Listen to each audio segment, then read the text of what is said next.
নগাঁও ঢিঙত সংঘটিত জঘন্য কাণ্ডলৈ গুৰেশ্বৰ বাঙালীপাৰাত আমচুৰ প্ৰতিবাদী সমদল। ধৰ্ষণকাৰীক ফাঁচি দিয়ক, নাৰী নিৰ্যাতন বন্ধ কৰক, আমাক ন্যায় লাগিবই, আমচু জিন্দাবাদ।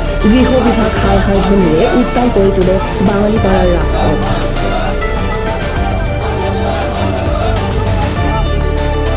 সদৌ অসম সংখ্যালঘু ছাত্ৰ ইউনিয়ন চমুকৈ আমচুৰ নিৰ্দেশ মৰ্মে তামোলপুৰ জিলা সমিতিৰ উদ্যোগত এই প্ৰতিবাদ। নগাঁও ধৰ্ষণ কাণ্ডৰ লগতে অসমত চলি থকা নাৰী নিৰ্যাতনৰ বিৰুদ্ধে এই প্ৰতিবাদী সমদল কাৰ্যসূচী ৰূপায়ণ কৰে আমচুৱে। বাঙালীপাৰা চকৰ পৰা অমৰ চকলৈ উলিওৱা হয় এই প্ৰতিবাদী সমদল। অনুষ্ঠানত তামোলপুৰ জিলা সমিতিৰ আমচুৰ সভাপতি ফিৰদৌছ আলী খান, সাধাৰণ সম্পাদক ৰহমান আলী, উপসভাপতি ক্ৰমে ওমৰ আলী, আব্দুল আহমেদ, সুৰুজ আলীৰ লগতে পূব ডেফেলি আঞ্চলিক, বিহাপাৰা আঞ্চলিক, আলিয়া আঞ্চলিক, মহলীপাৰা আঞ্চলিক আৰু দৰঙা আঞ্চলিক আমচুৰ বিষয়ববীয়াসকলে অংশগ্ৰহণ কৰে। বৈশাখ যোৱা বৃহস্পতিবাৰে নগাঁৱৰ ঢিঙত যি মানৱ সমাজক লজ্জানত কৰা যি ঘটনা সংঘটিত হ'ল, এটি নাবালিকা 14 বছৰীয়া শিশুক 3টা পাখণ্ডই ধৰ্ষণ কৰিলে। সেই ধৰ্ষণ কাণ্ডৰ প্ৰতিবাদত আমি ইয়াতে তামোলপুৰ জিলা আমচুৱে প্ৰতিবাদী সমদল কাৰ্যসূচী আমি আজি ৰূপায়ণ কৰিলোঁ। আমি সেই ধৰ্ষণ কাণ্ডক তামোলপুৰ জিলা আমচুৱে ধিক্কাৰ জনাইছোঁ আৰু গৰিহণা জনাইছোঁ আৰু আমি আশা কৰিছোঁ তেনেকুৱা ঘটনা আৰু ভৱিষ্যতে আমাৰ মাজত নহওক, আমাৰ মা ভনীসকল সুৰক্ষিত থাকক। কিন্তু কথা হ'ল যে ধৰ্ষণ কাণ্ড আজি মানে নগাঁৱত হৈছে, ঢিঙত হৈছে তেনেকুৱা নহয়। অসমত বা ভাৰতবৰ্ষত মানে দিনক দিনে এই ধৰ্ষণ কাণ্ডৰ লগতে আন যিবিলাক গুৰুতৰ অপৰাধজনিত ঘটনা, সেই ঘটনাবোৰ দিনক দিনে বৃদ্ধি পাই আছে।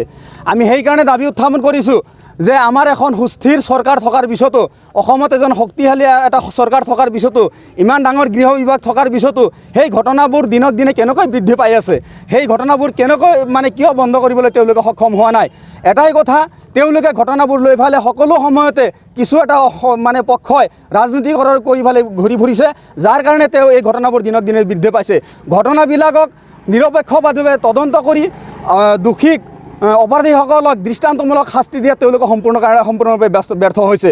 যদি সেইসকলক দৃষ্টান্তমূলক শাস্তি দিব পাৰিলে হয়, তেনেহ'লে ভৱিষ্যতে আমাৰ মানে ধৰ্ষণ আৰু কেতিয়াও নহ'লে হয়। কিন্তু সেয়ে নকৰি যেতিয়াই য'ত ধৰ্ষণ কাণ্ড সংঘটিত হৈছে, কিছুমান পক্ষই বা কিছুমান ৰাজনৈতিক নেতাই মানে সদায় সেইবোৰ মানে জাত পাত বিচাৰ কৰিছে, দল নিজৰ দলৰ বুলি হয়তো মানে ভাবি লৈছে আৰু তেনেকুৱা কিছুমানৰ ধৰ্মৰে তেওঁলোকক বিবেচনা কৰিছে। বিবেচনা কৰি পেলাই কোনোবাই আন্দোলন কৰিছে, কোনোবাই বহি থাকিছে, মানে তেওঁলোকক কোনোবাই ৰক্ষণাবেক্ষণ দিছে, কোনোবাই আন্দোলন কৰিছে, তেনেকুৱা এটা পৰিৱেশ হৈছে।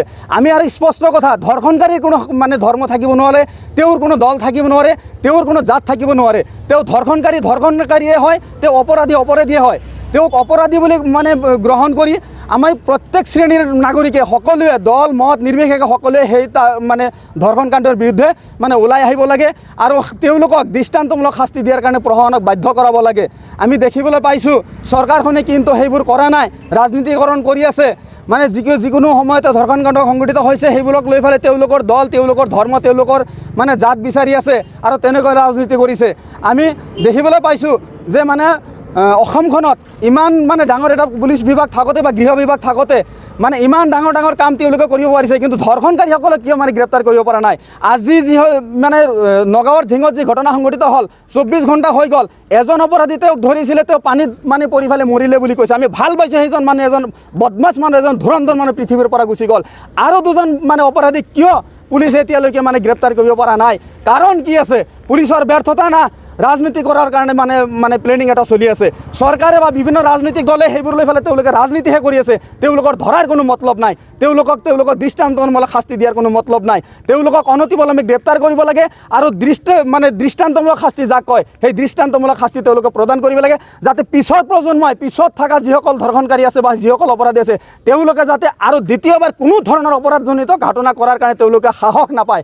তো সেইখিনি আপোনালোকৰ জৰিয়তে আমি চৰকাৰলৈ আহ্বান জনাইছোঁ, তেওঁলোকে এই ধৰ্ষণ কাণ্ডৰ দৰে জঘন্যতম ঘটনা লৈ ফালে তেওঁলোকে যাতে ৰাজনীতি নকৰে। আৰু এটা পৰিৱেশ আমি দেখা পাইছোঁ যে এই বিষয়টো লৈ ফালে উজনি অসমত হিন্দু মুছলিম বহুত কিবা কিবি কৈ থকা হৈছে তেওঁলোকে ধৰ্ষণকাৰীসকলক মানে শাস্তি নিবিচাৰে তেওঁলোকে এই বিষয়বোৰ লৈ পেলাই তেওঁলোকে ৰাজনীতি কৰিব বিচাৰে কোনোবাই ৰাজনীতি দলত থাকিছে কোনোবাই বিভিন্ন সংগঠনত থাকি পেলাই তেওঁলোকে ৰাজনীতি কৰি আছে তেওঁলোকে সেইবিলাক লৈ পেলাই তাৰমানে ৰাজনীতি কৰি আছে আমি আহ্বান জনাইছোঁ আৰু সকীয়াই দিছোঁ তেওঁলোকক যে ধৰ্ষণকাৰী হিচাপে চিনাক্ত কৰক তেওঁলোকৰ ধৰ্ম লৈ পেলাই তেওঁলোকৰ জাত লৈ পেলাই যাতে কাকো কেতিয়াও যাতে মানে কোনো এটা জাতক কোনোবা ধৰ্মক বা কোনো এটা অঞ্চলৰ মানুহক যাতে টাৰ্গেট কৰি লোৱা নহয় তেনেকুৱা যদি কৰে তেওঁলোক হ'ল মেইন বদমাইছ যিসকলে ধৰ্ষণকাৰীক জাতিগত মানে প্ৰমাণপত্ৰ দি আছে যিসকলে ধৰ্ষণকাৰীক ধৰ্মীয় প্ৰমাণপত্ৰ দি আছে আৰু তেওঁলোকক মানে এৰেষ্ট কৰাৰ পৰা তেওঁলোকক শাস্তি দিয়াৰ পৰা মেইন যিটো ইছ্যু ডাইভাৰ্ট কৰাৰ কাৰণে তেওঁলোকে চেষ্টা কৰি আছে আৰু তেওঁলোকক আমি সকীয়াই দিছোঁ তেওঁলোকে জানে এই ধৰ্ষণ কাণ্ডৰ লগত জঘন্য কাণ্ড লৈ পেলাই তেওঁলোকে কোনোদিন মানে ৰাজনীতি কৰিবলৈ চেষ্টা নকৰে আৰু যদি তেনেকুৱা কৰে